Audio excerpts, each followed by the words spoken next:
Welcome back. This is a KTN Special as we celebrate the World Insurance Awareness Day. We'll be having a great conversation so far, just tackling the key issues that the industry continues to face. And my panelists who are joining me from multiple locations are on standby to take your questions from you as you watch back at home, or if you're streaming, you can share your questions on our Twitter handle at KTN News KE. You can tweet me at Agina Abi. And remember, our hashtag for this conversation is Insurance Awareness Day. And you can also join us on Zoom with the event code being National Insurance Awareness Day. Well, gentlemen, just before we went for that commercial break, I was directing the key issues now to Mr. Morania. We've heard it from all of you how the industry is literally on its knees in terms of revenues. But are there opportunities? Are there innovations that can come out of this pandemic? As they say, every storm has to come to a close, Mr. Morania.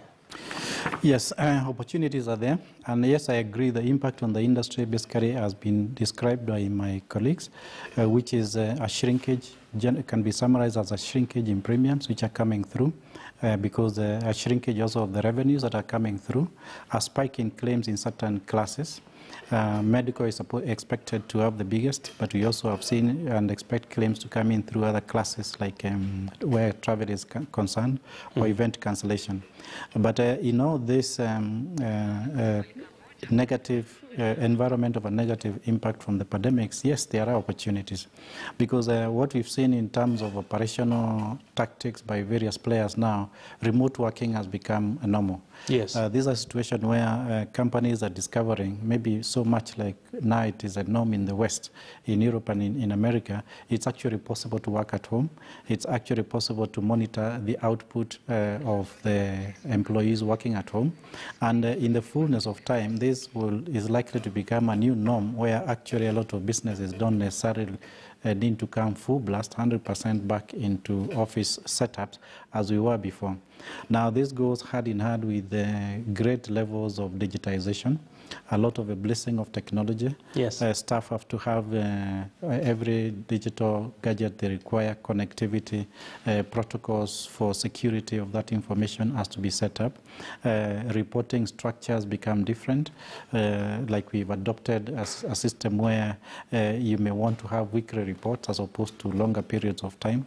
Managers have to have their own coffee, so to speak, with staff digitally actually. So it is changing the way we work. The mindset also will need to change as we go forward. The organizational structures may have to change because now the normal traditional hierarchical structure where you're from the top to the bottom may actually start slowly being replaced by a scenario where you have teams, the core teams of what is actually generating productivity and channeling it to the various other areas. Right. So also is a working systems like a very close cooperation of IT and say the audit or the review functions in a department. So it's really changing, and these are opportunities. Maybe just to mention one last one, the area of products also. This pandemic has revealed a lot of gaps in terms of the product offering to the market. A lot of products actually exclude pandemics, being the contract between the insured and the insurers. There are cases also where the pandemics or certain aspects of it may be covered by an insurance policy, which is also not covered by the overriding reinsurance treaty on it. So again, these gaps have been exposed, and to me it becomes an opportunity where the insurance companies as well as the reinsurance companies, having seen where the gaps are, will need to ask themselves, what can we do in terms of now closing this gap going forward? For what kind of a premium will you be closing the gap? What can we take into contract as a payable item or risk? And what can we still continue to exclude, being an aspect of pandemic which we know is traditionally excluded by insurance and reinsurance? So those, I would say, could be some of the silver linings, so to speak, from this dark cloud. Very heavy issues you're raising there, Mr. Morania. Perhaps walk us through, as one of the players in the industry, there was that controversy at some point where people didn't know whether COVID-19 was going to be covered by insurance companies. There was a lacuna of sorts. Was this resolved eventually? I'd also be keen to hear the regulator in the House to also give us an assurance. But you go first, Mr. Morani. Yeah, it is a gap. It's what you may want to call sitting in between the stools in the way the coverages are designed. Like I said, there are certain policies which may expressly cover certain risks, and some might be silent. And even when, for example, a direct insurance policy could be covering a risk, if it is not properly dovetailed with the reinsurance treaty that comes to protect it, then an insurance company might find that it is giving a coverage which its reinsurers may not be covering, and that creates a gap in there. Right. To me, it is an area, of course, of discussion. It's an opportunity, like I said, which can be discussed between the insurance and the insurers to see how best to deal with it.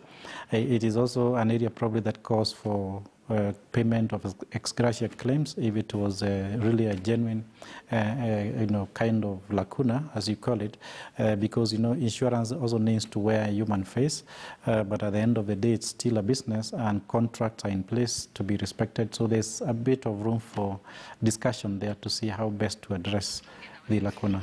All right, and to Mr. Kiptum. A very pertinent question, issues actually coming out of Mr. Morania around how do we secure the consumer at the end of the day, because someone is diagnosed with COVID positives, I beg your pardon. When they go to the hospital, is there assurance from the regulator that the insurance firms will not abandon the patient at the hour of need? Thank you. Yes. What happened is that once these things arose, we looked at contracts for all the insurance companies, especially the ones on medical. And most of them were not excluding pandemics of COVID-19 of whatever nature. Apart from one or two policies and practices that excluded, the rest of the industry covered pandemics. And the directive from our office was that they should cover everybody as per their policy that they assigned and agreed. And if they need to change, then they need to get to us and get our approval before they change any of those policies that included pandemics. Of course, we saw a number of people trying to change to exclude, which was not approved because it is. Was there any action? Part of the package when the customer signed on it. Was there any action? Pardon? Was there any action taken on some of these providers? Yes. Well, those who attempted to change their policies, action was taken, and that was resolved. But most companies just proceeded with their contracts as they were. All right. And but just to add into what Morania said, in terms of gaps that became evident, there were a number of gaps in coverage that became evident because of this pandemic, or that were exposed by this pandemic. And I'm happy to report that most companies are dealing with them now, and they're addressing those gaps, like Morena said. And we expect that in the coming days, then the coverage will be provided to a large extent. We have also seen a number of business interruption issues that have come about, and gaps that have been exposed, which are currently being addressed. But of course, the most important thing here is that we expect increased coverage will follow, especially now that there's adoption of technology that will make it easy to distribute and pay claims and underwrite. So we expect, yes, this COVID has exposed the industry, but they will come out better prepared to face the future. All right. Let me pick a few questions from our viewers watching us from home, and we do welcome you to share your questions with us. And our first question is from @Gili, also known as the Icebreaker. He's saying there's a lot of motor insurance policy cancellations barely because motorists are unable to pay premiums. Perhaps I would like to take this to Mr. Gishohe. Would you want to take it up?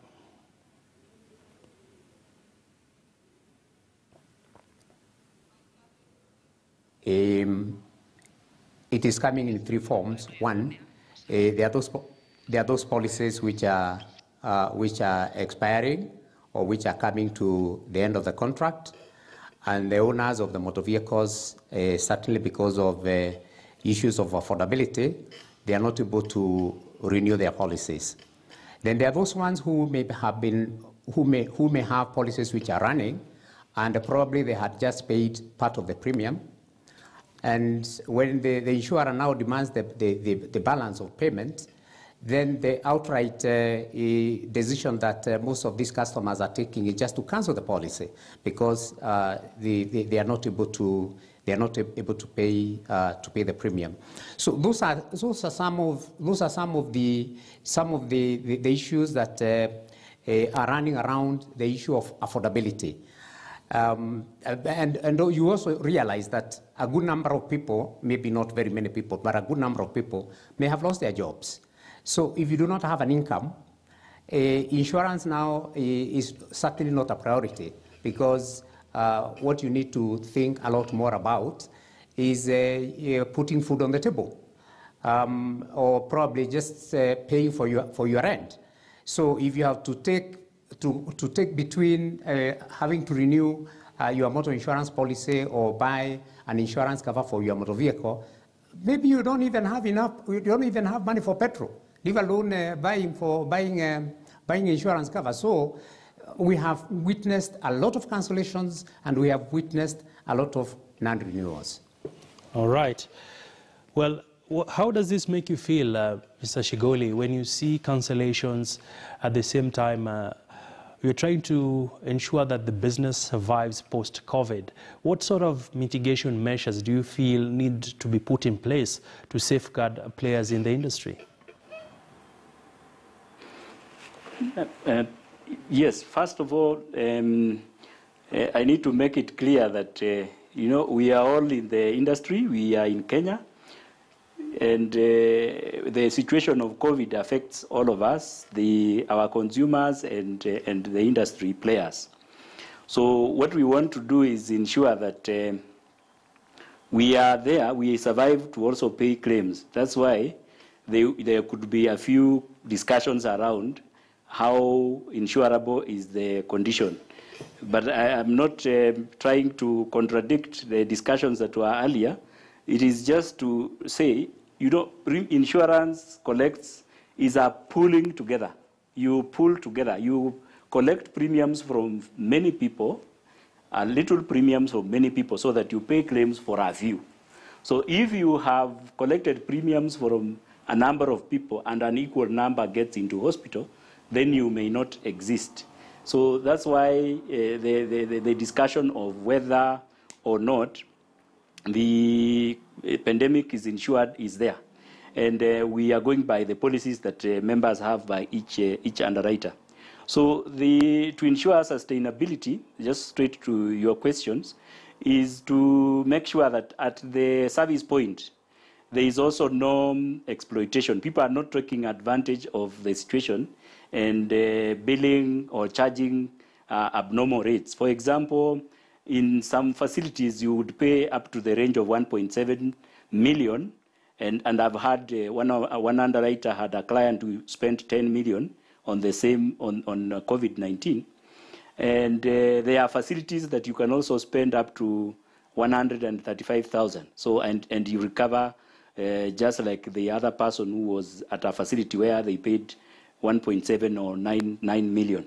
So it is just to work together, the consumer, the clients, and the insurer to work together to ensure that there is sustainability in terms of offering care and supporting government in its efforts to ensure that the citizens are safe from this condition. And that's what will make us sustainable. The other issue is the way we design products and distribute. And I think one of the panelists had already covered that. So it is just to be able to design products with the pandemic in mind, because now we've noticed the patterns. We know globally that 3% of the people, 80% of the people who get are asymptomatic, and those who are serious are like 3%, could require ICU treatment, and 3% or to 5% will be mild, requiring admission, but not very severe. And with that particular trending, we are able to design and come up with the better products that will take care of these conditions and keep the companies or the insurers also in business. That's what I would say for now. To you, our Commissioner of Insurance, there's a question here from Mr. Washington Deguer, who is asking around the value-added tax on commissions by the agents. Was it a move that was thought through? Because he's arguing that it will really impact on the agents hard. What would be your comment to this?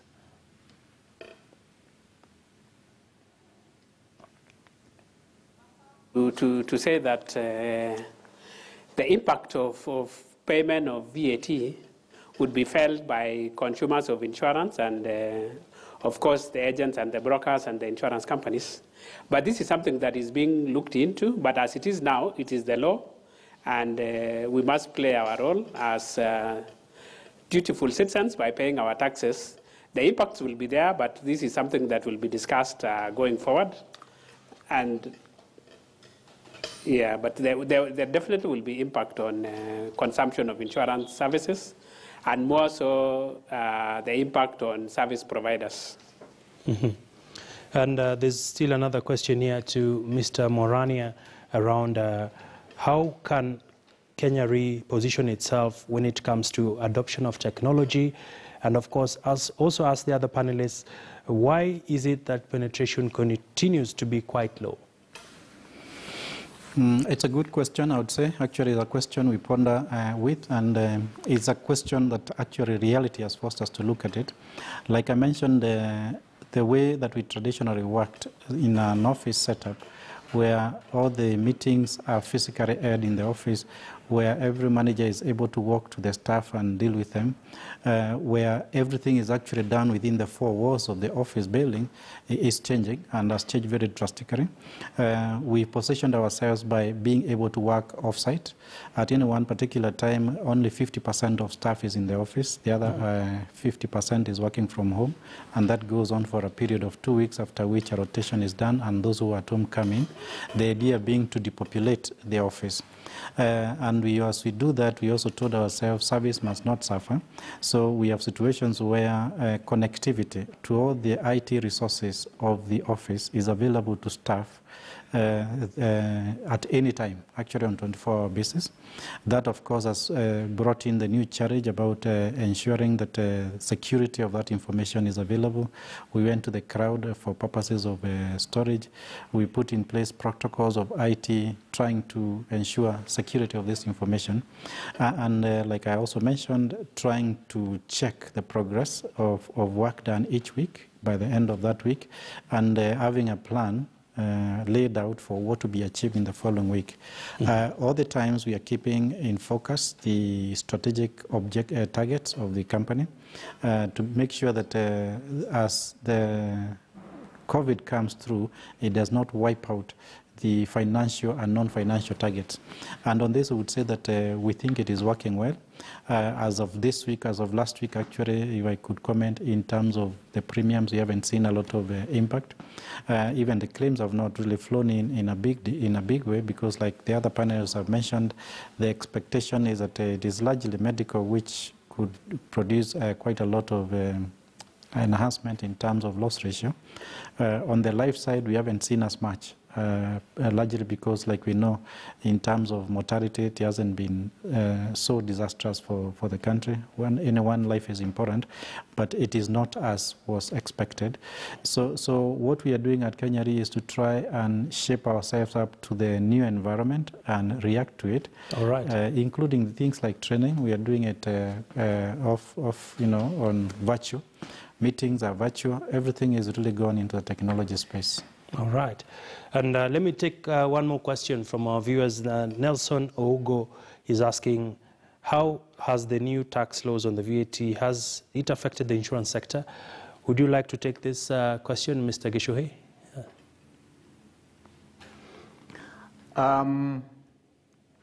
Yes, I'll try to. The law introducing VAT on brokerage and agents commission was introduced on the, I think on the 24th or thereabout of the 24th, 25th of April this year. And the first installment, VAT installment, was payable on or around 19th of June for the full month of May. The fact of the matter is that the whole issue of implementation of VAT on commissions has been a very disputed position, particularly so by insurance companies, for the simple reason that insurance companies are not vatable. And therefore, if the assumption is that the insurance companies are going to be billed by insurance brokers and agents or with the VAT, then that is certainly going to become an expense on the insurance companies, for the simple reason that insurance companies cannot now reclaim the input VAT. And that by itself has brought in a lot of confusion as to who is supposed to pay the VAT and whether the VAT is, or whether the commissions, the insurance commissions are inclusive of VAT or whether they are exclusive. That is a matter that I can very clearly put across that we have actually sought the intervention of the courts to really clarify, one, who should pay VAT, and if so, would VAT be extracted from the commission as we know it, or would VAT be an additional cost to the insurance companies? All so right. It's a matter that we are seeking clarification. Okay. At the moment, because I need to explain exactly what is happening at the moment. You have less than 30 seconds. We have some insurance companies who are paying VAT or who are retaining the VAT or who are paying the VAT as part of the commission.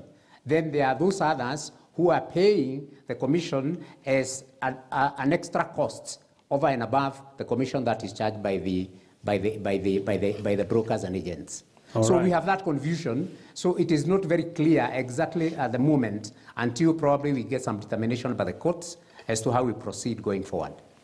All right. Of course, we can't further elaborate on this issue being a matter that is before court.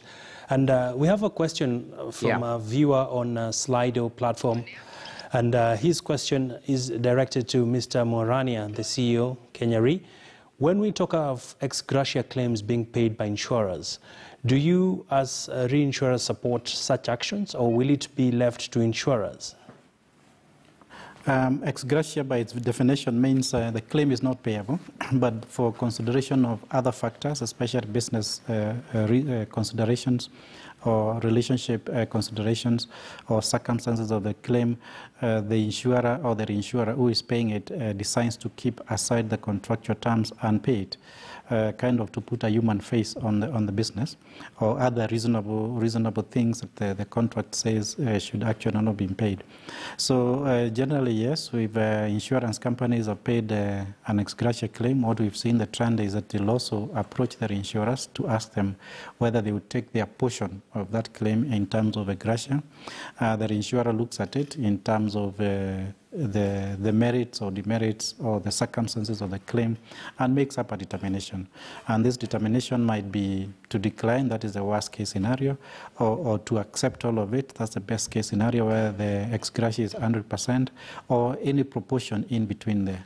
So it's difficult to say we'll support or not support. It really depends on the merits of the case. Like I said, where there are gaps which have been exposed, a bit of element of the human face into it comes in. And for Kenya Re, you're talking about Kenya Re, yes, we've paid several ex gratia claims, not just related to COVID, but like I said, depending on the circumstances of the case, the relationships, the business interest, it is a case-by-case kind of a decision. Thank you. Mr. Shigoli, would you also want to weigh in on this?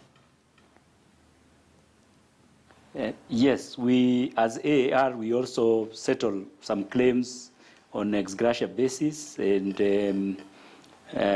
We discuss with our insurer. As Mr. Murania mentioned, some cases are considered, some are not. But ex gratia is basically a consideration outside the normal claim payment process. So for normal corporate governance, you are supposed to present such ex gratia cases to the board for also approvals, because it's if it is declined by the insurance, then it becomes an expense to the insurance company. Beyond the claim payment process. Mm-hmm. Interesting. Let me take a quick question now from a viewer asking a question on Twitter. At Kamau K. Boniface is asking, what is the insurance industry doing to protect small businesses in the country from any other future pandemic? We know most of them are closing businesses now due to COVID-19. Thank you for your question, Kamau. This question is open to any of the panelists to respond to.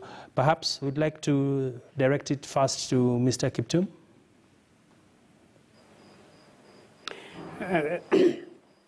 Thank you, Boniface.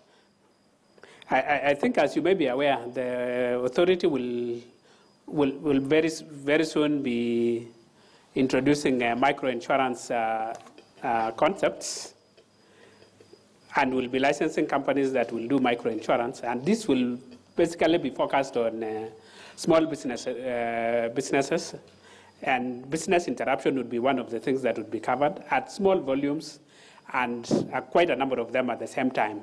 So we think that this would be quite affordable and accessible to small businesses and SMEs in the country. This, we think, will go a long way in strengthening businesses and enabling them to meet their obligations when they get into difficulties like these pandemics or any other business interruption modes. All right. Perhaps any other panelists would want to chip in on this? Mr. Gishui? Maybe I would direct my contribution in the direction of medical and probably life insurance products. When we were faced by this pandemic, then a number of insurance companies, maybe not many, but a few, have gone back to the drawing board, and some of them have already designed insurance products for the pandemic and for any future pandemic, for that matter. So we already have one or two insurance companies who have already rolled out an insurance product to expressly cover pandemics, whether COVID or any other. The other thing that I know insurance companies are doing, with a view to even making insurance costs come down for purposes of affordability, and therefore for purposes of Kenyans in future to be able to partake of insurance services and products, is by use of technology. I know it has been talked about, but I think I would want to expound on it a little to show exactly how it will make it, how use of technology is likely to make it cheaper and therefore more accessible to insuring public. And I would like to go to motor, I would like to go to life, so on and so forth. One of the biggest costs of insurance is actually the distribution cost. And if we were to adopt technology, and I am happy that a good number of insurance companies are already adopting technology. We have a number of insurance companies who are now selling motor insurance online, end-to-end, including a payment platform. What that will mean is that without the intention of killing the intermediaries, what that will mean is that the cost of distribution will come down substantially.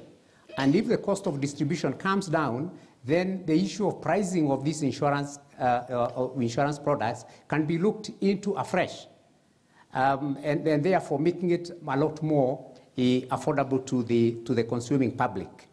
We also have a number of insurance companies who already have designed life insurance products that they are distributing online.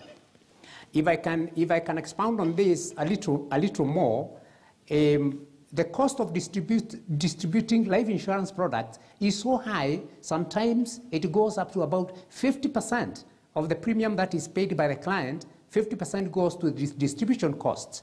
So if we are to cut down on the cost of distribution, then we are likely to structure our products in such a way that we are able then to accommodate a lot more Kenyans, because we will make our products a lot more affordable and therefore a lot more accessible.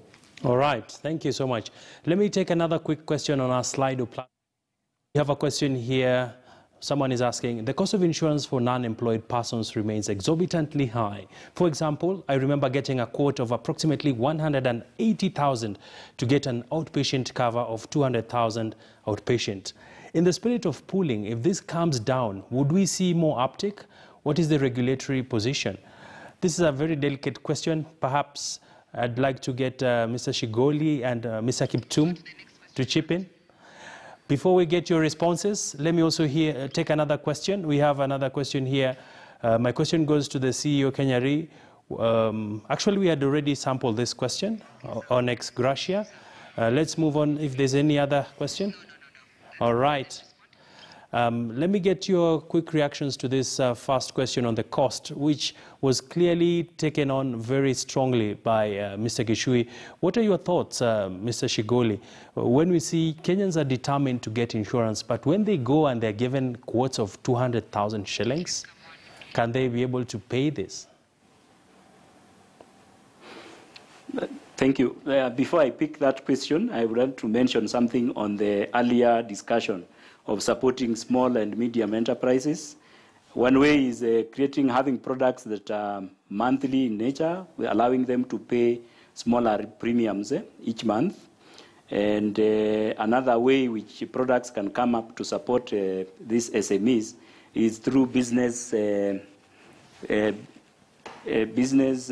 continuity cover, business interruption cover, which they can also purchase that may include some of these cases that affect business.